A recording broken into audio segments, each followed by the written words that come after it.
My TikTok DMs are full of brand new creators who are like, I have 3 million followers. This brand offered me $500. Should I take it? And I'm like, no.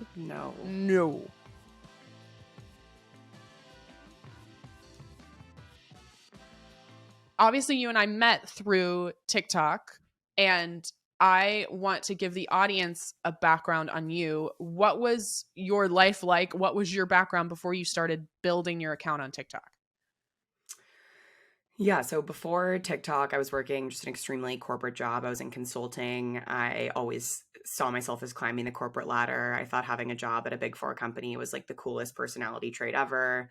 I wanted to be partner. I've always been driven, type A kind of person. I've also always had this humor side to me. I love telling jokes at the dinner table. Like that's not ununique to the channel that you see there, but I went on TikTok, posted a couple videos completely as a joke, nothing related to corporate humor, no intention of being like, I'm going to be an influencer at all. I sent it to my friends, like, as a joke. I'm like, I'm going to be famous. Just like, I'll sign autographs now if you want. Completely, like, video has 0 views. I keep kind of posting, and then one blows up, and here we are today with like 800,000 followers. It's insane. Isn't that wild? Because you and I started around the same time. How soon did you realize you were like, oh, I could monetize this, or this could be a legitimate real thing, as opposed to I'm just here for fun? Well, it was crazy to me. Like, I never saw this as I didn't see this as like a money making thing. I saw this as like, oh, Yeah. this is crazy. I could go viral and get views and whatever. This is kind of fun. But when you're pretty early in the process, I feel like you start getting reached out to by brands wanting to work with you, wanting to collab. I think I had like 10,000 followers on TikTok, and I was getting just inbound emails constantly, gifting stuff. Like, just, it was crazy to me that brands wanted to send me free stuff. That was just such a novel concept. And then, they Yeah. start offering to pay you very, very little, of course, to post a large quantity of videos. And I, being the naive person I am, knowing nothing about this world, was like, Twisted Tea wants to give me $500 to post an ad for them? Like, absolutely. I reposted it to my Instagram, like, for free because I was so proud of it. Like, I just didn't know Yeah. anything. And I was just, yeah. So it started very quick, and you learn very fast. And I think I started approaching it like a job and like a business from the start. And I just realized, okay, this is something this can be something. This can be a side hustle. This doesn't have to Yeah. be just a creative outlet. So it grew pretty fast. The majority of my questions are around like how we monetize TikTok. What is it like, the like influencer money side of it.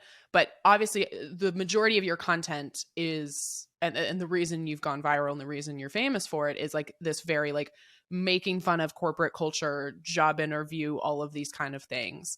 Um, do you have career advice for people? And if so, like what are your like 3 tips for someone trying to land their first job or trying to pivot or trying to get a raise? Like what for you are your corporate tips? Totally. Well, first of all, I think it's always important to give the disclaimer of I'm 25 years old. I've been working in corporate America for 3 years. So like people come to me for career advice. I'm like, I have no, like, I am not some wise person able to, been in this for years. But I do think when I started my career and out of college, and every sort of corporate training trains you to like on social media best practices, like don't be posting anything, don't go to a Yeah. protest and wear our company shirt, like very just, you're scared to do anything wrong or misstep on social media. And now I have this completely different outlook that building your personal brand and growing on social media, if it's, you know, appropriate, clean, like stuff you're proud of that your grandma would see, I always say, like that can do nothing but help you. I mean, Totally. companies are now looking at that in such a positive light and being like, you make video content, you're funny, you can use humor at work. Like that's amazing. And so my tip is just, if it's something you're proud of and confident of and you want to put content out there or take a risk or try photography or anything creative that's kind of outside of your 9 to 5 and what you'd be doing in your day job, like do it and show those sides of you. And I think it's something to be proud of, and companies look at that, and that's a total differentiator now. Well, and your TikTok helped land you a promotion, right? Isn't that Oh what yeah, happened? it's Tell me about that. crazy. So, like I said, I mean, I started with this holding this kind of shame around it. I didn't want my company to find out. Like Yeah. I'm posted, I still have in my bio, like all content is fictional. Like I just, Which, I don't want people is to think I'm for making good fun of reason, because them. there are some companies that freak out about that shit. Like Totally. I have my Totally. own stories of that, of as my company started gaining success on the side, my 9 to 5 felt worse and worse about that. So yeah, Totally. I Totally. And it's totally understand the especially when you're impulse. making fun of, I mean, you're making fun of something, people get sensitive and you never want to, it's never about anyone. Of course, I can make a joke about literally anyone on the street. Like I don't care. Like I'm Yeah. very able to turn anything to a joke, but it is sensitive. So I think, yeah, just using it, and people started my work started finding out. I'm gonna reset that. People at my work started finding out, and then it just kind of spiraled, and it became, people slacking me. This is so cool. Oh my gosh. And then what happened was the CEO of my company, it's like it was 12,000 person company, put time on my calendar. I was like, okay, so I'm getting fired. This was amazing. It was really nice knowing you guys. I am going to pack up my stuff and go. And I answered the call. It was around Christmas time. And I answered the call, and he was like, we need to get you into marketing. Like, this is so cool what you've Mm. done. Let's get you in marketing. We want you to tell our story. And Which so I got this giant, fantastic yeah, impulse by the CEO, because that's how like, okay, you got a good one, or at least you got one who has good instincts, because the amount of people, again, in my own personal career, or the amount of like people I've counseled who had leaders or CEOs who saw it as a threat rather than like the best asset. So props to that absolutely. person. And Yeah. and I think I work in tech, and I think the tech community is very more forward leaning and excited about this. And Yeah.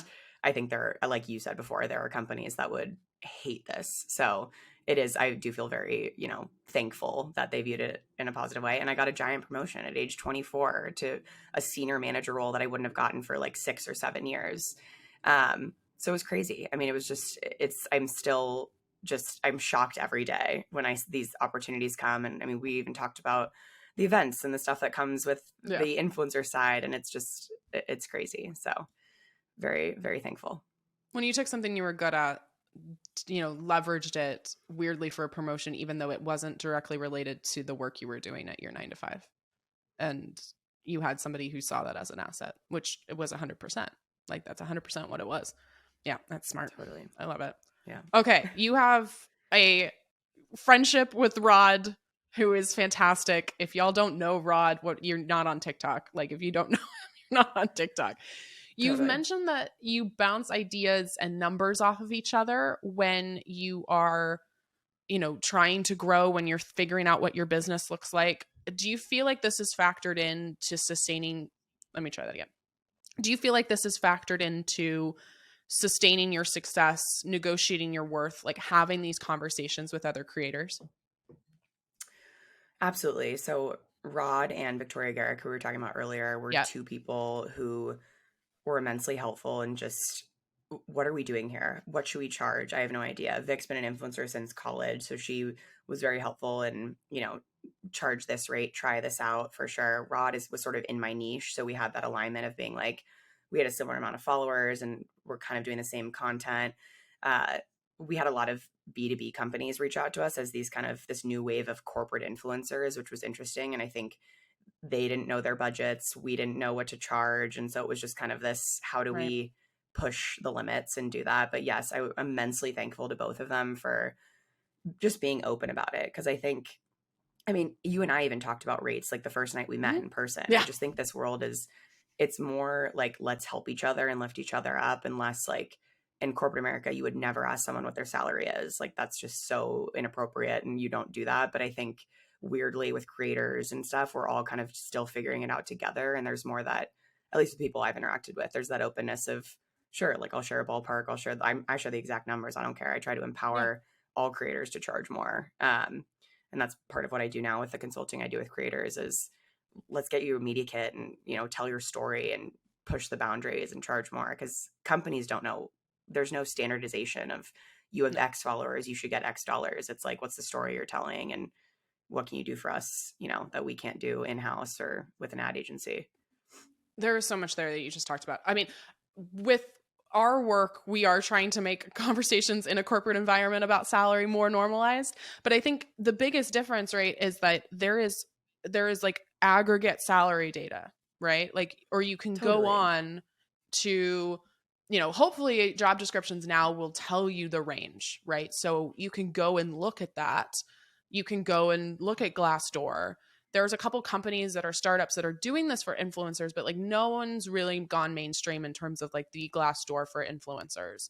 And so Mm-hmm. it's such a new industry and it's so veiled. And to your point, like some people are still playing by the like, what is it, like $100 per 1,000 follower thing? I don't even remember. Yeah, it's $10 per 1,000 ridiculous. follower. I don't even remember the bullshit. But like, it's so new and it still seems so veiled. And I have also become one of the people who my TikTok DMs are full of brand new creators who are like, I have 3 million followers. This brand offered me $500. Should I take it? And I'm like, no, No. no. But Yeah. unless we're talking about it, people don't know any better.